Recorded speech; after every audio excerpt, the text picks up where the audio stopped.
In the summer of last year, the only thing that I was looking forward to was the full release of Baldur's Gate 3. It is no secret that I am a fan of Dungeons & Dragons as well as other tabletop games. So when that was releasing, that was the only thing I was mainly looking forward to. But I still had an itch to play anything Dungeons & Dragons, because not every week can I meet up with my friends to actually play in real life, so I just needed something a little more. So that's when I remembered, after finishing my playthrough of Chroma Squad, which is on this channel, I found myself looking at Steam to see what other games that they have released, because even though I didn't give them the absolute best review, I enjoyed their style and the heart that they put into their games, so I thought, what other games should there have been? And then I saw a game called Knights of Pen and Paper, and it looked a lot like Dungeons & Dragons. And since they already brought what I loved in Power Rangers in such a good light with the breaking the fourth walls, the ridiculous tropes, I thought they could do the exact same thing with Dungeons & Dragons, so I instantly downloaded it for a future playthrough. What best way to experience a new game in a playthrough than to do it on Twitch, and then of course, do my casual gamer review on it. And you may be asking yourself, what is a casual gamer review, Mr. Guy who is a dungeon master for his friends, but always waits till almost the day of the session to write more to the adventure, but it somehow works every single time? Well, I can tell you, in a simple, scripted manner. A casual game review is simply just a review set up by a casual, which is myself. I call myself that because normally I tend to drop games at the smallest hint of boredom. So I made it a goal when I play a game on stream. Come join us over there, by the way. It is a swell time. Most of the time. I need to finish at least the main story, and whatever the game makes me want to complete on top of that will of course add to the review and score. I need to state, this is mainly a face value review, not too much deep diving, just a guy in his room playing games and talking about them, and hopefully someone who's just looking for a basic opinion will enjoy that. So enough rambling, and let's get on to that review. I also want to state before the review that I understand that this is an indie title made by a small team, but I still can have my opinions on what I did not enjoy about it. But I do understand why those things were in there that I didn't enjoy. Carry on. The world of Knights of Pen and Paper takes place in an actual tabletop adventure following some friends. You have a dungeon master that will describe a story as it unfolds, as well as a group of players that you control to venture through said adventure. You'll eventually have the option to have 5 party members in your party, each of which you can customize in your own way. You get to set what type of player each of your party members will be, examples being little brother, an alien, hipsters, and the many more. Each of these have their own different passives which will benefit you throughout the game. You also, of course, get to assign a different class because you are playing Dungeons & Dragons. There are different classes, and they're, your typical ones, your paladin, your ranger, your warrior, and many more. Each of these have their own sets of abilities that you can upgrade as you level up. Each of them have different bonuses, different stats ranging from level ups. You get it. It's Dungeons & Dragons. And I do like that you have this customization option because you can make it to where it resembles your actual D&D party. I don't think you have an actual alien a part of your party, but if you do, keep it a secret. The only thing I think is really missing from the customization is, you can't really name your player or the actual character that's in the story. And then you can't really customize exactly how they look, but it does resemble a lot from Chroma Squad, where they just have these set templates of players with their own stats. So honestly, it's not a big deal. And as your character levels up throughout the game, of course, their stats will increase, not an absolute ton, but they do. The main point is when you level up, you get a skill point, which you can allocate to one of your 4 abilities, so you can really make your character how you want them to be more productive in your style of combat. And when you level up these abilities, most of them can also boost up your stats. It's not just increasing the damage of the ability or increasing buffs or decreasing debuffs. It can actually add to your character's actual stats like health and magic, and the main one is the threat level. The higher the threat level on each of your players will of course increase the percentage that the enemy will want to hit your player. So if you're building, say, a tanky player, you can increase their threat level to a crazy amount, so hopefully the enemy will most of the time hit that said player and not your more squishy, more damage dealing units. And honestly, the threat level is my favorite part of the entire game, because as someone who DMs, you try to give a reason of why you're attacking said person, and most of the time you are making enemies hit the biggest thing in the room, which is usually the player's tank. So it makes sense that you, as a player of Knights and Pen and Paper, can make someone that source of damage, and I don't know, it just makes it feel more of a DM experience or a Dungeons & Dragons experience. The threat level is great. It's the best part of the game, in my opinion. And we can't just talk about customization all day. We should probably talk about the gameplay of the game that we are talking about. The entire setting of the game takes place around a Dungeons & Dragons tabletop adventure. I said it earlier, and honestly, I keep tongue twistering every single time I say it, but that is exactly what the game is. You are behind your party of players / characters, and you are constantly looking at your DM for the next steps of your adventure. And you can always select him, and then you can decide what you want to do next, whether it take on a main quest, a side quest, do some shopping, go to camps, go to other places, forge some weapons, etc., etc. This is an RPG and a tabletop adventure, you get it. Most of the time you will be on a quest, whether it be a main or a side quest, and that is a lot of different things. You need to go to other towns, you need to guide people places, you need to slay some enemies, go save some people, again, RPG, blah blah blah blah blah. And of course with that, you'll have to do a bunch of fighting of different monsters and humans and the like. And the combat is pretty straightforward. It's like most turn-based RPGs, but in this game, there is an initiative roll where every player and enemy will, in quotations, roll a d20, decide who goes first to last. You can increase the more likely chance that your players will go first if you add initiative bonuses to their stats. Like how we were talking about earlier, you can do certain equipment or abilities to increase their initiative roll. Like an example being, my rogue has a high initiative bonus, so most of the time he went first, or at least in the top 3.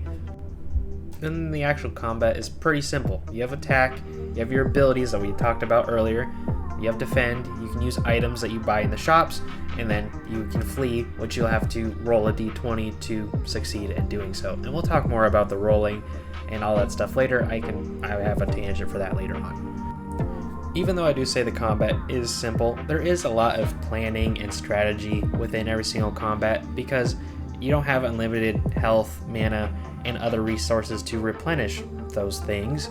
So every combat that you do, the farther you go outside the city, you have to just plan a little more carefully every single time. And the main example I can give for low resources is gold in this game. It is used for everything.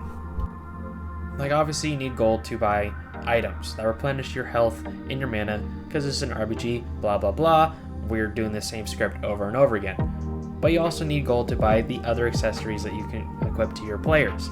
These help boost your combat, your health.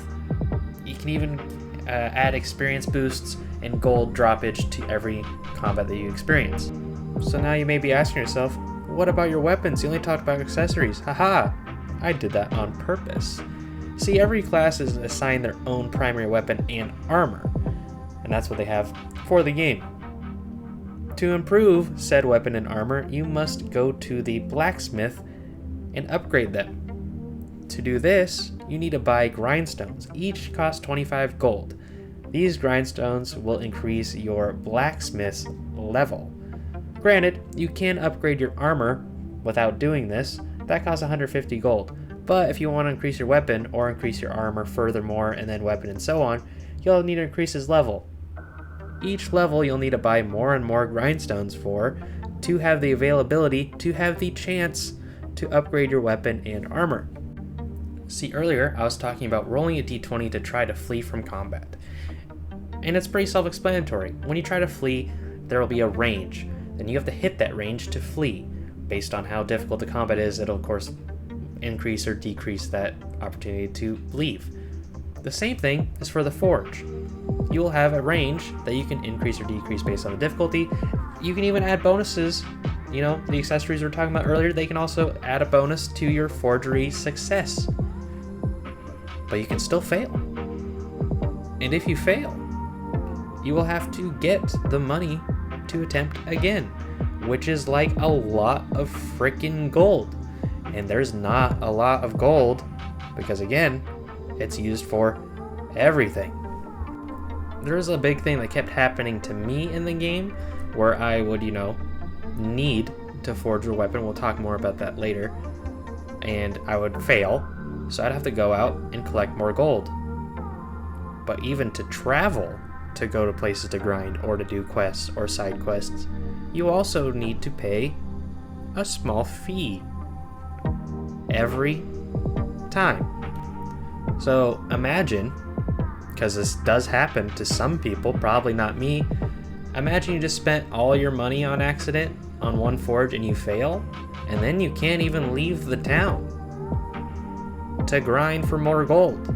So you either A, have to fight low monsters in the town that you're in, or sell stuff that you probably shouldn't have to sell because you need it because it costs more than what it sells for. I also need to note that you will also have to roll a d20 when you're traveling anywhere, and it rolls every single spot throughout the map. So if you either travel all the way to the other end of the map and there's 10 areas, you'll have to roll 10 times, and if you fail, you'll have to fight a monster based on their level of where you landed.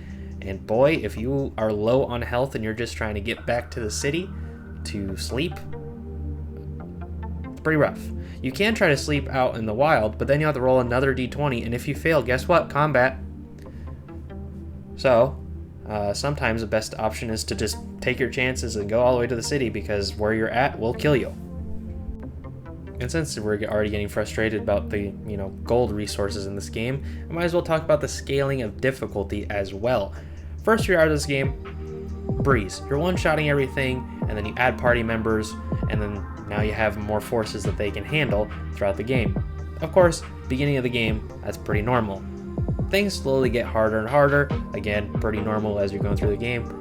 But then all of a sudden, at least for me, because I was mainly following main quest because I didn't really care that much about side quests, I started hitting a wall where nothing could get killed like pretty fast, but I was getting walloped. And to me, it felt kind of out of nowhere where I was destroying and now I'm getting destroyed. So I decided off stream, I'll try to grind some levels so that way we can breeze through the next time I stream. I need to clarify though that at the time, I thought just grinding higher level monsters was better than taking lower side quests. We'll talk more of that in a minute. So I spent many hours fighting the same monsters, which by the way, they did not die easy every single time. But my process was go out into the wild, fight the same monsters over and over and over again because they felt difficult. So I was like, ooh, they're giving me the right amount of XP at my level because they feel difficult enough. Then I'll just build gold and items to eventually sell, and then, attempt the forge game and hope for the best, because I realized that forging your weapons increases your stats a crazy amount more than actually getting levels on any other accessories. So please forge. It's the best thing in the whole game, even though there's a 50% chance if you're lucky. Anyways, and then I'll just do that for hours and hours and hours.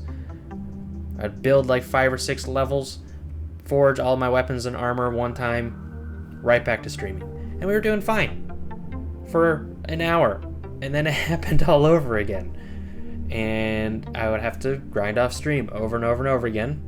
Turns out, after multiple times of doing this, I decided, I might as well do something instead of just slay monsters, so I'd do some side quests.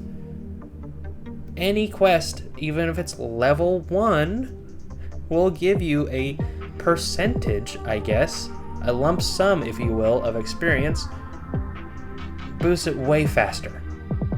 And then once I found this out, I just did all of the side quests off screen pretty much to grind, because my main goal is just to finish this game, because at that point, I was getting a little frustrated. Baldur's Gate 3 already released, and I wasn't done with this game, and I wasn't able to stream Baldur's Gate 3 because my PC can't do that. So I thought after completing the entire side quest thing, and I have now forged every weapon and armor at least 2 or 3 times, I believe. I thought the game was going to be a breeze. And it was. Throughout most of the game, I beat the main story, and then there was this other quest that I had to do real quick.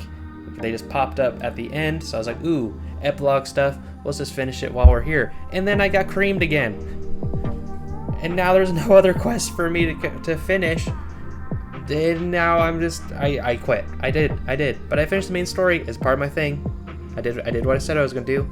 I just didn't want to do that anymore because I got really, really mad. And I don't want to just be negative about the game because honestly, it was a good time. There's a lot of like breaking the fourth wall and funny moments. Like a lot of the side quests that I didn't do on stream, honestly, they're pretty great. Like you can fight like a girl gremlin from the Gremlin series. It was awesome. I kind of wish I would have streamed that.